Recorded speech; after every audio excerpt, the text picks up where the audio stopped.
दोस्तों, बहुत से लोगों के जीवन में एक ऐसा समय आता है जब ना ही उनकी किस्मत साथ देती है और ना ही उनकी अपनी मेहनत का फल मिलता है और वो अपने आप से बहुत निराश हो जाते हैं। इसलिए हम आपके लिए एक ऐसी कहानी लाए हैं जिसे सुनकर आप अपना भविष्य बदल सकते हैं।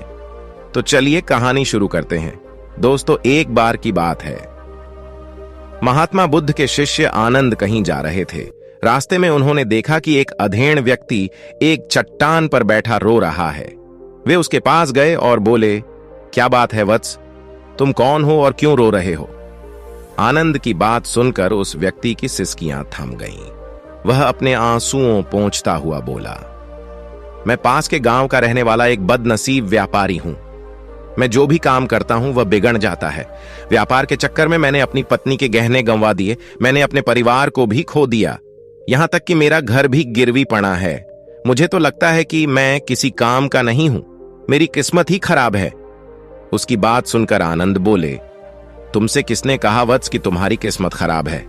जरा मैं भी तो जानूं कि तुम्हारी किस्मत में क्या खराबी है। वह व्यक्ति बोला, पहले मैं खेती करता था, पर हर साल उसमें घाटा होता था। कभी सूखा पड़ जाता तो कभी ज्यादा बारिश के कारण फसल बर्बाद हो जाती। इससे परेशान होकर मैंने व्यापार करने का निश्चय किया। मैंने पत्नी के गहने बेचकर अपना व्यापार शुरू किया, लेकिन मेरा व्यापार नहीं चला। शुरू में परिवार वालों ने मेरा साथ दिया, लेकिन जैसे जैसे मुझे नुकसान होने लगा, मेरे परिवार वाले भी मुझसे दूर हो गए। मैं यह सब उनके लिए ही कर रहा था, लेकिन अब वे लोग मुझे देखकर नजरें फेर लेते हैं और मुझे ही मेरे परिवार की दुर्दशा का जिम्मेदार ठहराते हैं। उस व्यक्ति ने एक लंबी सी सांस ली और फिर बोला, मेरा एक मित्र है, उसने भी मेरे साथ अपना व्यापार शुरू किया था। उसका व्यापार अच्छा चल रहा है। वह जब भी मेरे घर आता है तो अपनी सफलता की कहानियां सुनाता है। उसकी बातें सुनकर मेरे घर वाले भी कहते हैं कि उसे देख और कुछ सीख। हमें तो लगता है कि तेरे वश का कुछ भी नहीं है। उन लोगों की बातें सुन सुनकर अब तो मुझे भी लगने लगा है कि शायद मेरे वश का कुछ भी नहीं है। अब तो मुझे अपना जीवन ही व्यर्थ लगने लगा है। मेरे मन में ख्याल आता है कि अपना जीवन समाप्त कर लूं। मैं यहां आया भी इसी इरादे से था, लेकिन हिम्मत नहीं कर पाया, इसीलिए यहां एकांत में बैठा विलाप कर रहा था। आनंद बोले, ओह, तो ये बात है। वैसे क्या तुम इसके अलावा कुछ और भी कहना चाहते हो?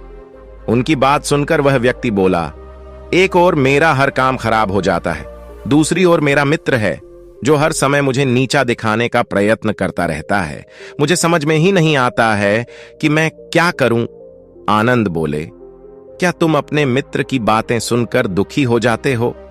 फिर उस व्यक्ति ने बोला, हां, मैं उसकी बातें सुनकर स्वयं दुखी हो जाता हूं। आनंद ने पूछा, तुम्हें किस बात का दुख होता है? अपने असफल होने का या फिर मित्र के सफल होने का? उनका सवाल सुनकर वह व्यक्ति एक पल के लिए सोच में पड़ गया। फिर वह बोला, अगर सच कहूं तो मुझे अपने असफल होने का उतना दुख नहीं होता है जितना कि मित्र के सफल होने का होता है। अर्थात यदि तुम्हारा मित्र असफल हो जाए तो तुम्हें खुशी होगी? आनंद ने प्रश्न किया। वह व्यक्ति बोला, हां, मुझे बहुत खुशी होगी। इसका मतलब है कि तुम्हारी खुशी तुम्हारे मित्र पर निर्भर है। आनंद बोले, अगर वह चाहे तो तुम्हें खुश कर सकता है और अगर वह चाहे तो तुम्हें दुखी कर सकता है। तुम स्वयं से न तो खुश हो सकते हो और न ही दुखी हो सकते हो। अर्थात तुम अपने मित्र के गुलाम हो गए हो, इसलिए तुम्हारा कुछ नहीं हो सकता। उसके बाद उस व्यक्ति ने हाथ जोड़कर बोला, ऐसा न कहें महात्मन, आपकी बातें सुनकर मुझे कुछ आशा बंध रही है। आनंद बोले, जब हम किसी से आशा बांध लेते हैं तो उस पर निर्भर हो जाते हैं। ऐसे में हमारी खुशी और दुख भी उस पर निर्भर करने लगता है। इससे बेहतर है कि तुम अपने आप से आशा बांधो। जब तुम ऐसा करोगे, साथ ही पूरे जतन से काम करोगे, तो तुम्हें सफलता अवश्य प्राप्त होगी। कहते हुए आनंद ने एक पल के लिए उस व्यक्ति की ओर देखा, फिर अपनी बात आगे बढ़ाई। तुम्हें लगता है कि तुम्हारा मित्र तुम्हें दुखी करने आता है, पर अगर विचार करो तो वह बातें तो सच्ची ही कहता है। वह अपने संघर्ष और अनुभव की बातें बताता है। तुम उन बातों से बहुत कुछ सीख सकते हो। तुम्हें इसके लिए उसका धन्यवाद करना चाहिए कि तुम्हें घर बैठे कुछ अनुभव मिल रहे हैं। तुम उन अनुभवों का लाभ उठाओ, नई शुरुआत करो, कर्म करते जाओ, हार मत मानो। एक दिन तुम्हें सफलता अवश्य मिलेगी। आज तुम जिसे अपना बुरा वक्त या बुरी किस्मत कह रहे हो, एक दिन यह बदल जाएगी। इसी के साथ तुम्हारे विचार भी बदल जाएंगे।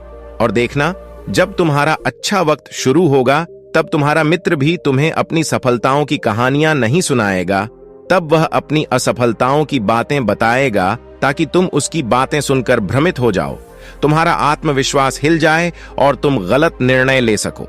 लेकिन उस समय भी तुम्हें अपनी बुद्धि का प्रयोग करना होगा। तुम्हारा मित्र जैसे आज तुम्हें दुखी करने आता है, उसी तरह उस समय भी वह तुम्हें दुखी करने आएगा, क्योंकि जिस तरह उसे दुखी देखकर तुम्हें मजा आता है, उसी तरह उसे भी तुम्हें दुखी देखने में उतना ही मजा आता है। वह व्यक्ति बोला, आपने सही कहा, लेकिन मेरा सबसे बड़ा दुख यह है कि मेरे परिवार के लोग भी इसमें शामिल हैं।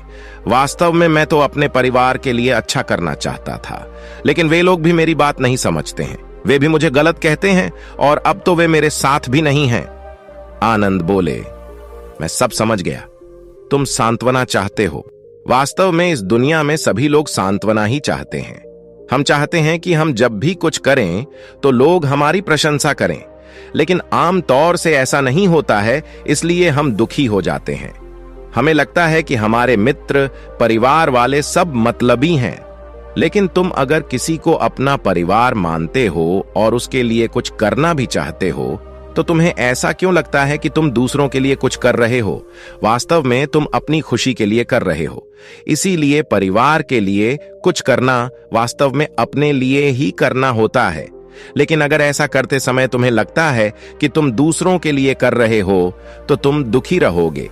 और अगर तुम्हें लगता है कि तुम अपने लिए कर रहे हो, तो तुम खुश रहोगे, क्योंकि जब तुम अपने लिए कुछ अच्छा करते हो या करना चाहते हो, तब तुम्हें सांत्वना की जरूरत नहीं पड़ती है। आनंद की बातें सुनकर उस व्यक्ति के चेहरे के भाव बदल गए। वह बोला, आप सही कह रहे हैं, मैं समझ गया हूं। अब तक मेरी किस्मत खराब इसलिए थी क्योंकि वह दूसरों के हाथ में थी। अब मैं अपनी किस्मत को अपने हाथ में रखूंगा। मैं फिर से प्रयत्न करूंगा, पूरे मन से काम करूंगा, और जब तक सफलता नहीं मिल जाती, चैन से नहीं बैठूंगा। उस व्यक्ति की बात सुनकर आनंद मुस्कुराए और उसे एक छोटी सी डिबिया देते हुए बोले, इस डिबिया को हमेशा अपने पास रखना। इसमें एक ऐसा राज है जो तुम्हें बड़े से बड़े दुख से भी बाहर निकाल लेगा। लेकिन इसे तभी खोलना जब तुम्हारे जीवन में कोई रास्ता न सुझाई दे और तुम्हें लगे कि सब व्यर्थ है, ये दुनिया व्यर्थ है और यहां रहना भी व्यर्थ है। उस व्यक्ति ने आनंद को धन्यवाद दिया और डिबिया को लेकर चला गया। उसने नए उत्साह के साथ फिर से अपना व्यापार आरंभ किया। उसका व्यापार चल निकला। अपनी मेहनत और लगन के बल पर वह एक बड़ा व्यापारी बन गया। परिवार वाले भी उसके साथ आ गए और उसका जीवन हंसी खुशी बीतने लगा। अब वह बीते हुए समय का रोना छोड़ चुका था और वह भविष्य की भी चिंता नहीं करता था। बस अपने वर्तमान को संवारने में लगा रहता था और जो कुछ भी वह करता था वह अपने लिए करता था, अपनों के लिए करता था। इसलिए वह प्रसन्न था। उसके जीवन में अब कोई दुख नहीं था। लेकिन वक्त हमेशा एक जैसा नहीं रहता है, वह बदलता रहता है। उसके जीवन में भी बदलाव आया। एक दिन उसके राज्य पर पड़ोसी राजा ने चढ़ाई कर दी। उसने इस राज्य पर अपना कब्जा कर लिया। उसके सैनिकों ने चारों ओर लूट मार मचा दी। उन्होंने व्यापारी का सारा धन लूट लिया, उसके घर में आग लगा दी। जान बचाने के लिए उसे अपने परिवार के साथ वहां से भागना पड़ा। वह व्यक्ति अपने परिवार के साथ कई दिनों तक इधर उधर भटकता रहा। वह दाने दाने को मोहताज हो गया। उसका बच्चा बीमार हो गया। इलाज के अभाव में वह तड़पने लगा। यह देखकर उसका हृदय चीत्कार कर उठा। वह कैसे अपने बच्चे का इलाज कराए? उसके पास तो खाने के लिए भी पैसे नहीं थे। ऐसे में उसे एक बार फिर निराशा ने घेर लिया। उसे लगने लगा कि उसका जीवन व्यर्थ है, सारी दुनिया व्यर्थ है, किसी भी बात का कोई मतलब नहीं है। भले ही आप जीवन में कितना भी कुछ कर लो, कितनी भी सफलता हासिल कर लो, पर अंततः यह जीवन समाप्त ही होता है। तो फिर ऐसे में जीवित रहने का क्या फायदा?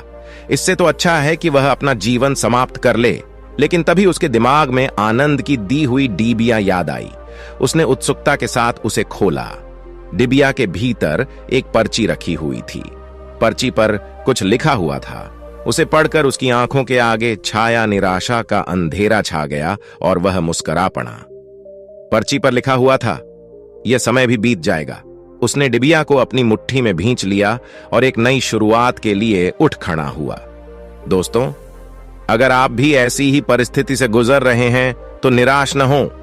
अपने अतीत पर शोक मत करें, न ही भविष्य की चिंता करें। अपने चल रहे समय को जिएं और उसे बेहतर बनाने के लिए सच्चे मन से प्रयत्न करें। यकीन जानें, जल्दी ही आपकी किस्मत भी बदलने वाली है। तो दोस्तों, उम्मीद है कि आपको इस वीडियो से कुछ अच्छा सीखने को मिला होगा। इसलिए अगर वीडियो पसंद आया हो तो वीडियो को लाइक करके चैनल को सब्सक्राइब कर लीजिएगा ताकि हमारे सभी अच्छे वीडियो आप तक तुरंत पहुंचे।